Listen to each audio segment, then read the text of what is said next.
Merci de rester sur Vox pour suivre le talk, votre matin d'information. 293 étudiants résidant au campus total de l'École nationale d'administration et de magistrature doivent quitter le campus et une enveloppe de 150 000 francs CFA leur sera remise par le ministère de tutelle pour aller se reloger ailleurs. Raison évoquée par le ministère à nos reporters, la rénovation du campus, un seul souci.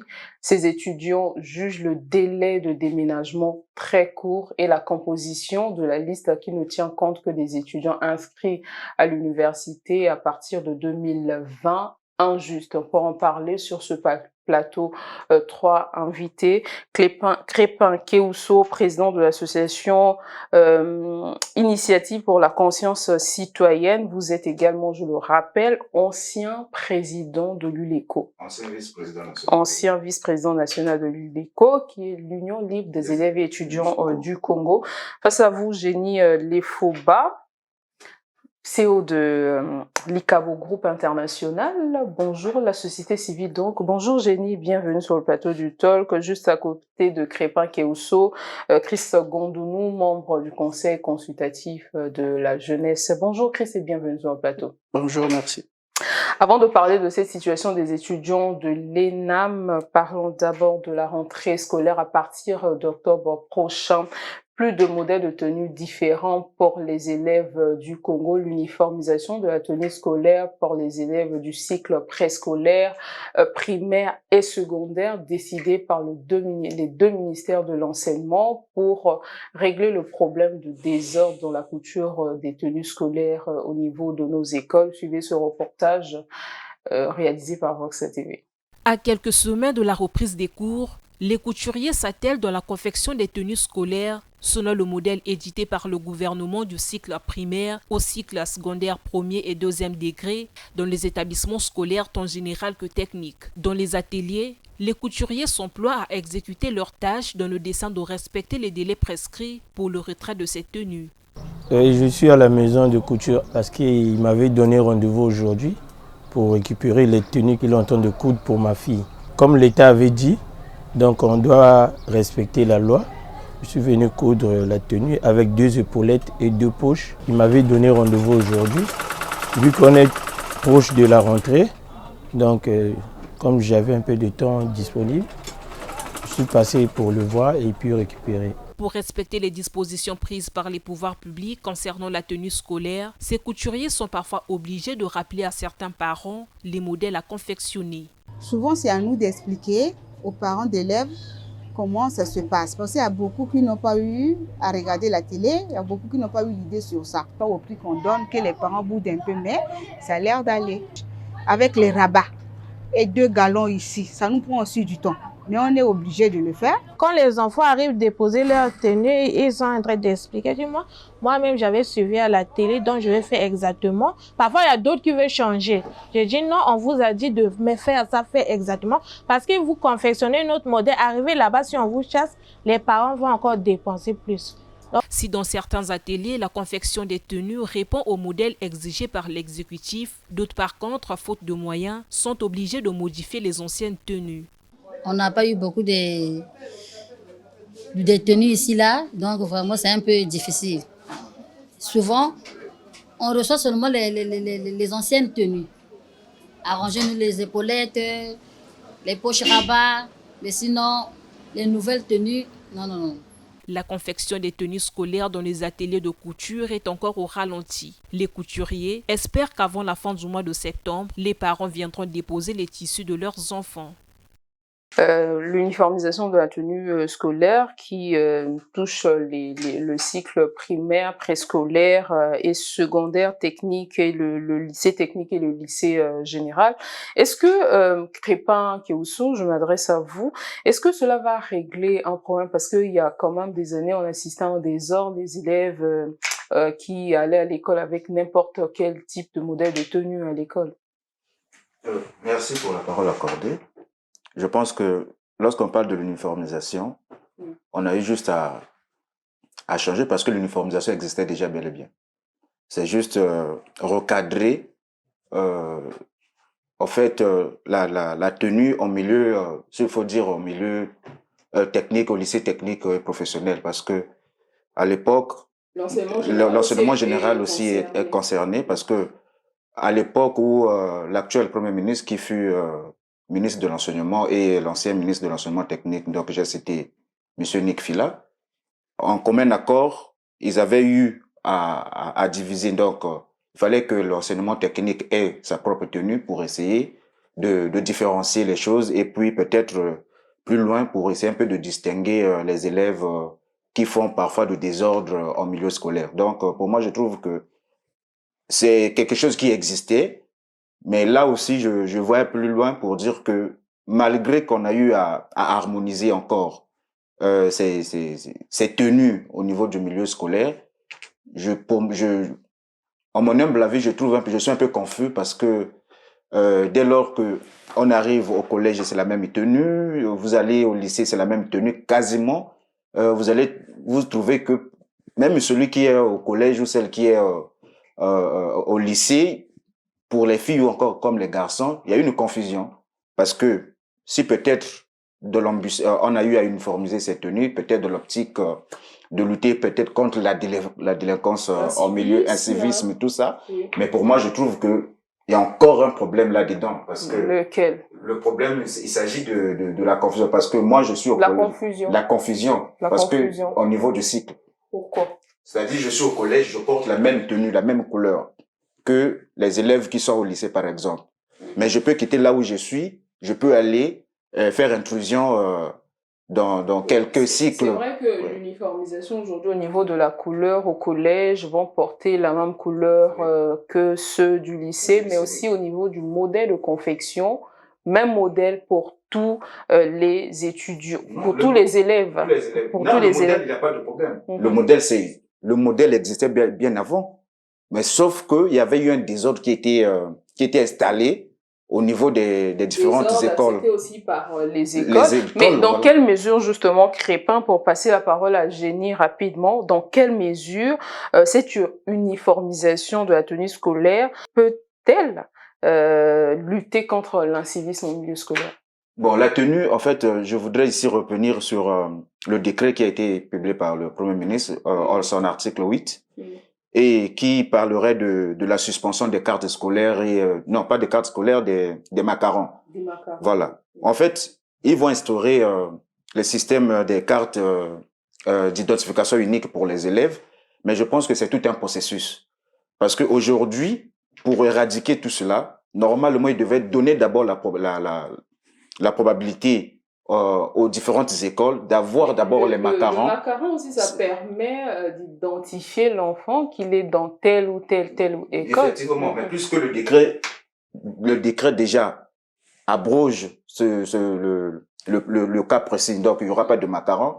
Il y a un processus qui sera mis en place entre les deux ministères pour la conception des cartes d'identification pour les élèves. Et là encore aussi, nous qui sommes sur le terrain, vous allez voir que même les enfants, lorsqu'on leur distribue des carnets de liaison à l'école, ces enfants-là sont malins, ils n'apportent jamais à l'école. Mais combien de fois que l'enfant, quand lui attribue la carte d'identité, ici, il faut le dire ainsi, d'identification, est-ce qu'il pourra apporter sa carte, bien qu'il sait que il sera peut-être identifié le lendemain. Donc voilà un peu mon opinion sur ce tel fait. Oui, Jenny, la même question. Dans quelle mesure cette uniformisation pourra-t-elle lutter contre l'incivisme au milieu scolaire? Ok, merci pour la question. D'abord, je pense que aller dans le sens de l'uniformisation, ça permettrait d'abord la décence de l'identité de l'élève. Ça remet d'abord en question sa décence parce que tout le monde va se mettre dans une même couture ou encore dans un même modèle, donc, et c'est décent. Et je pense que avoir ce vêtement sur eux ou encore avoir cette tenue aussi va affecter leur système de pensée. Parce que je peux imaginer que notre façon de nous habiller dit beaucoup de ce que nous sommes. Et aussi de la façon dont l'État a pensé à ce que tous les cycles, que ce soit primaire, secondaire, premier ou second cycle, puissent avoir la même tenue, permettrait à ce qu'ils puissent s'identifier au même niveau. qu'il y ait une identification, je suppose, une identification peut-être on dira nationale, une identité nationale en tant qu'élève. Mais toutefois aussi, comme l'a su dire celui qui est venu, mon prédécesseur, que le problème serait sur la confusion et aussi l'incivisme et la tenue. Est-ce que vraiment la tenue était auteur ou encore était à la base de l'incivisme? C'était ça la question. Peut-être la couture, oui. Là, on a une très belle couture, c'est décent. Mais est-ce que le fait d'avoir un vêtement décent pousserait à cet élève de ne pas avoir un petit couteau dans son sac? Nous penserons que, mettons ça en œuvre, moi je crois que c'est déjà une bonne initiative qu'on le mette en œuvre, mais la question de l'incivisme va au-delà de la tenue. Et ça va au-delà de la suppression du macaron. Mais ça va beaucoup plus sur la présence du parent, de l'enseignant et de l'État dans la formation de cet élève-là. C'est ce qui va vraiment réduire un peu plus l'incivisme au-delà du fait que la tenue soit la même pour tous les cycles au Congo, Brazzaville. Chris Ngandounou, la suppression des macarons, il faut dire que à travers un macaron, on pouvait aussi identifier l'école à laquelle appartient l'élève aujourd'hui. Est-ce qu'avec ces mécanismes que le gouvernement veut mettre en place en supprimant le macaron, ça permettra de lutter contre l'incivisme?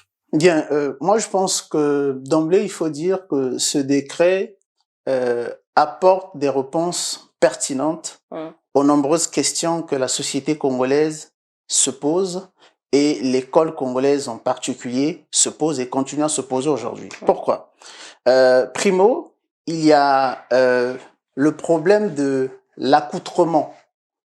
L'accoutrement pour les jeunes dames, cet accoutrement qui est extravagant et qui heurte la pudeur et les mœurs.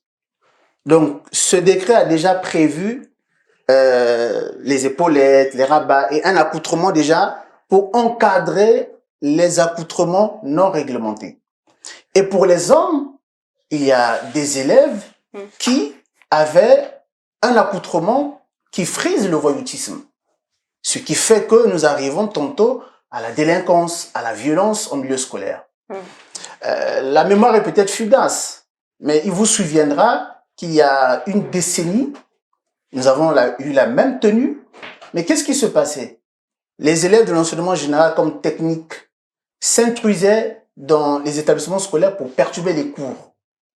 Lorsque les décideurs de l'époque ont pensé qu'il fallait distinguer, donc l'enseignement technique passe au bleu sombre, cela a évité que les élèves de l'enseignement technique s'introduisent irrégulièrement dans les enceintes des établissements généraux et vice-versa. Oui. Alors, aujourd'hui, lorsque nous revenons aux anciens amours, passez-moi l'expression, c'est pour éviter quoi en réalité? Pourquoi? Mais parce que j'ai l'habitude de dire que si la science évolue par erreur corrigée, mais le droit... Gaston Bachelard. Voilà, mais le droit évolue en s'adaptant aux réalités de la société. Les élèves de l'enseignement technique ont adapté leur méthode d'agression, mais de vice-versa, tout comme ceux de l'enseignement général également ont adapté. Les combats se passent maintenant dans la rue, parce que dans la rue, ils sont facilement identifiables. De loin, vous apercevez l'élève de l'enseignement technique, de loin, celui de l'enseignement général aperçoit son collègue, et facilement, ils organisent des combats.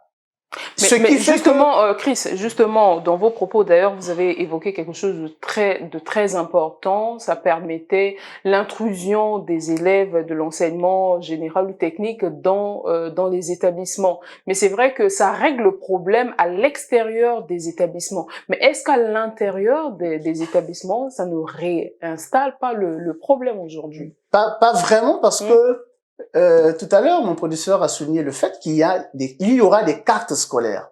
Donc, quitte aux surveillants de faire le travail avant l'entrée dans l'enceinte de l'établissement, mais exiger par exemple la carte scolaire si elle est déjà disponible ou quand elle sera disponible. Cette uniformisation évite non seulement le problème de l'intrusion irrégulière dans les établissements scolaires, ça évite également et ça prévient le banditisme de rue, donc les combats intergroupes, enseignement général, enseignement technique. Et pour revenir à un aspect que je juge important, que M. Crépin a évoqué, qu'il y aurait confusion entre les élèves de l'enseignement, les élèves du collège et du lycée. Je crois que M. Crépin ne s'en mord pas les doigts, en se rappelant que les élèves, par exemple, du CG Fraternité et du lycée technique, tout comme général, il y a des bagarres très souvent. Tout comme à l'époque, dans les années, je crois, 82, 83, ceux du lycée Révolution et du CG Gompoulou se battaient. Or, aujourd'hui, puisqu'il y a eu harmonisation, mais celui qui est au collège ne pourra plus distinguer celui qui est au niveau du lycée pour qu'ils se battent dans la rue.